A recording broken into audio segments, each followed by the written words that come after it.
Au nom du président de la République, Denis Sassou Nguesso, la ministre de l'Environnement, du Développement durable et du Bassin du Congo, Arlette Soudan Nono a pris la parole lors de la 3e édition du sommet sur l'économie bleue organisé par le Royaume du Maroc. La ministre a réaffirmé l'engagement du Congo en faveur d'une économie bleue, durable et inclusive. Et puis du 13 au 14 octobre 2025, l'espace du Trentenaire a abrité des journées portes ouvertes dédiées à la valorisation des sociétés privées nationales, acteurs clés du développement économique local. Bonjour, bonsoir, bienvenue dans Minute d'Actu. Tout de suite le développement.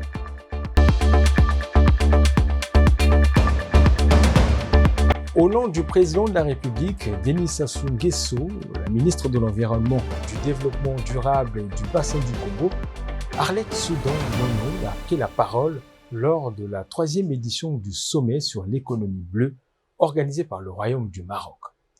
Dans son allocution, la ministre, également secrétaire exécutif de la Commission climat du Bassin du Congo, a réaffirmé l'engagement du Congo en faveur d'une économie bleue, durable et inclusive.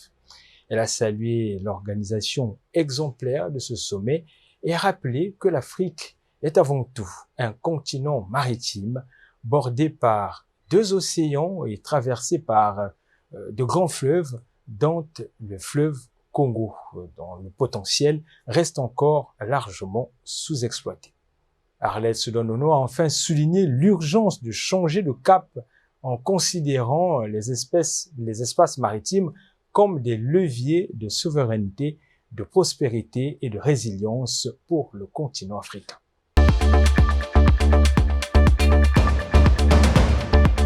La France, à travers l'Agence française de développement, a signé le 2 octobre 2025 à Brazzaville un financement additionnel de 3 millions d'euros, soit près de 1,9 milliard de francs CFA pour renforcer le projet Téléma mis en œuvre par le ministère des Affaires sociales. Ce projet, dont le nom signifie en lingala « debout », accompagne déjà près de 1000 bénéficiaires à Brazzaville, Pointe-Noire et dans le pôle. Avec ce nouvel appui, elle s'étendra à 3 nouveaux départements, donc la Cuvette, Oyo, le Niari, Dolisie et la Lékoumou avec Mayeye pour toucher 600 bénéficiaires supplémentaires, dont la moitié sont des jeunes femmes. L'objectif, c'est de favoriser l'insertion socio-économique des plus vulnérables, notamment les populations autochtones, et de renforcer le dispositif de protection sociale à travers le registre social unique et le programme national des filets sociaux. Après l'arrêt du partenariat entre la République du Congo et la société d'assainissement Averda, Pointe-Noire avait pris un sérieux coup d'insalubrité tellement l'état d'immondice jonchait les avenues. Une période intermédiaire qui s'est heureusement soldée par l'avènement d'une société turque, Al Bayrak. Mais à ce jour, la question se pose, tiendra-t-elle aussi longtemps que sa prédécesseur? La réponse dans ce reportage signé Franck Chamat. La période intermédiaire allant de l'arrêt complet d'Averda à l'avènement de Al Bayrak était catastrophique. Heureusement pour tous qu'à son arrivée, la société remplaçante a pu remettre un coup de propriété, bien que beaucoup reste à faire. Mais à cet instant, une question se pose. Al Bayrak tiendra-t-elle aussi longtemps qu'Averda? Selon la presse de Brazzaville, Al Bayrak aurait déposé un avis de grève, censé prendre effet à compter du 6 octobre dernier. L'information interroge donc sur sa longévité. Sachant que sa prestation est payée à 3,2 milliards par mois, le gouvernement arrivera-t-il à respecter sa part de contrat tous les mois en ces temps d'assèchement financier? Si vous pouvez savoir combien ça coûte à l'État de financer l'assainissement de nos villes, ne serait-ce qu'avec le ramassage des ordures ménagères. Alors chaque citoyen devrait savoir, est-ce que nous appliquons le principe du pollueur-payeur, qui fait que nous-mêmes aussi, qui produisons ces ordures ménagères, participions au traitement de ces ordures, au ramassage de ces ordures par une cotisation. Jusque-là, la cotisation est limitée aux fonctionnaires, je crois. Voilà. Mais or, nous savons bien que ce que paye le fonctionnaire ne peut pas permettre de couvrir l'ensemble, la totalité des charges. Voilà. Alors, même nous entendons les populations nous dire « c'est pas possible, on n'arrive pas à payer à Verda, on n'arrive pas à payer à Al-Bayrak ». Est-ce que l'État pourrait être à mesure, pendant longtemps, de continuer à supporter, lui, toutes ces charges? En 5 ans, les prestations de Al-Bayrak coûteront environ 200 milliards de francs CFA à l'État.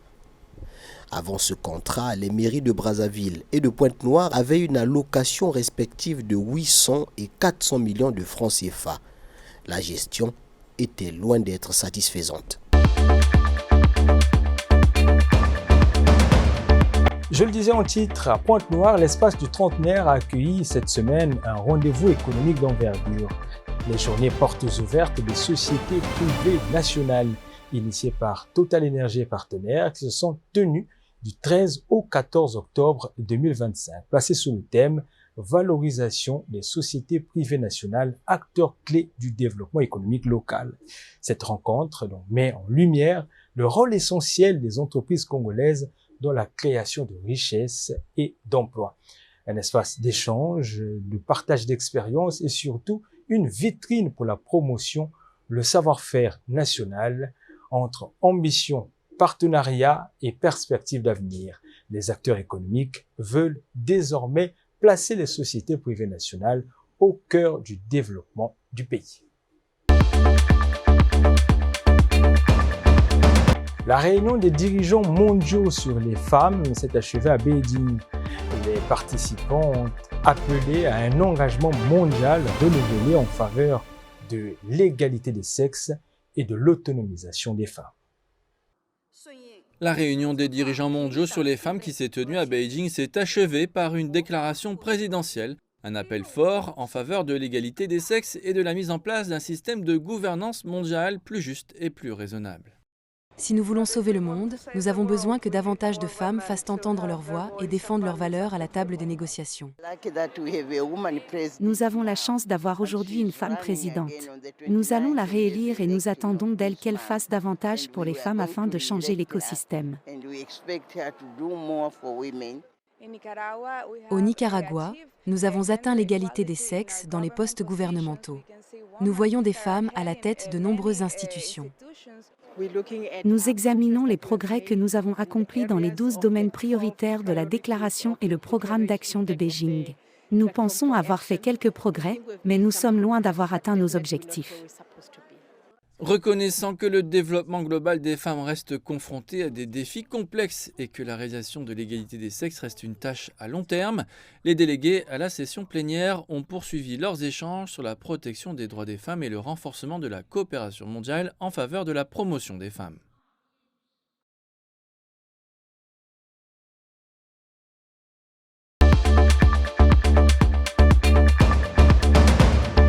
Cinq ans de football congolais et une impression de tourner en rond. Les Diables Rouges ont accumulé les contre-performances pendant que la fédération, elle, peine à trouver la bonne formule. Entre manque de résultats et désorganisation, le football congolais traverse une période de doute. Képhane Roy. De 2020 à 2025, les Diables Rouges seniors n'ont remporté que 4 petits matchs officiels. 4 victoires en 5 ans, face à l'Eswatini, la Gambie et 2 fois contre le Soudan. Des succès isolés, noyés dans une mer de défaites et des matchs nuls. Mais au-delà des résultats, c'est toute la structure footballistique congolaise qui montre ses fissures. Après la CAN 2015, la Fédération congolaise de football enchaîne les changements d'entraîneurs.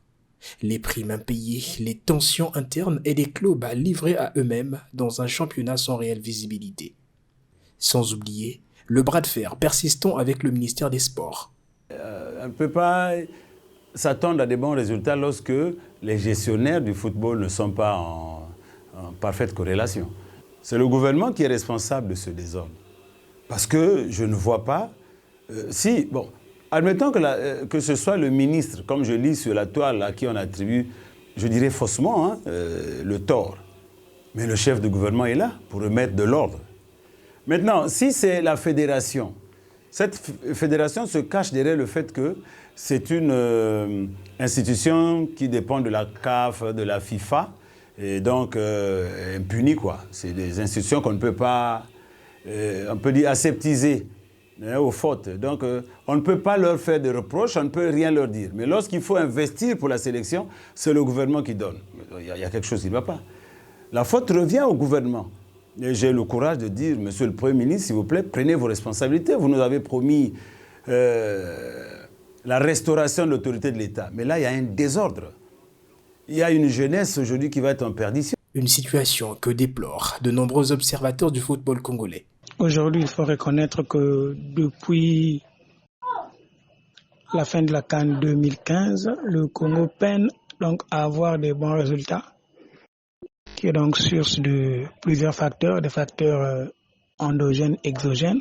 Donc les problèmes sont à voir à l'interne et à l'externe. Donc à l'interne, il faut d'abord assainir le milieu véritablement de la fédération, parce que déjà, si à la fédération, on pouvait laisser libre cours aux entraîneurs, certainement, on n'aurait pas certains joueurs dont la sélection indisposerait le commun des mortels congolais.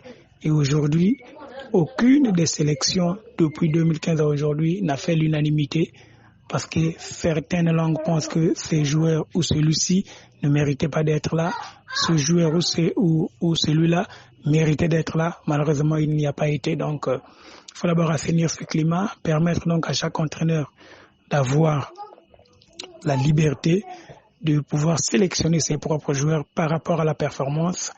Et aussi donc du côté externe, il y a aussi donc le conflit avec le ministère des Sports. Vous savez, lorsque vous n'avez pas toute la liberté de travailler, il vous sera difficile de chercher à ce que les résultats suivent. À force de reconstruire son véritable plan, le football national s'est embourbé dans ses propres contradictions. 5 ans, 4 victoires et toujours les mêmes excuses. Entre ambition mal coordonnée et désorganisation chronique, les Diables Rouges seniors cherchent encore leur voie.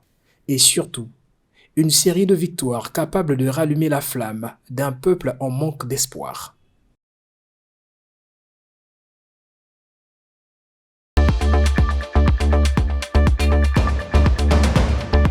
C'est la fin de Minute d'Actu, suivie depuis quelques jours à Brazzaville, Brazza-la-Verte, à travers la TNT, Canal 5, et aussi sur tous nos canaux digitaux, Facebook, YouTube et TikTok. Merci de votre fidélité. Je vous dis à demain, même heure. Au revoir.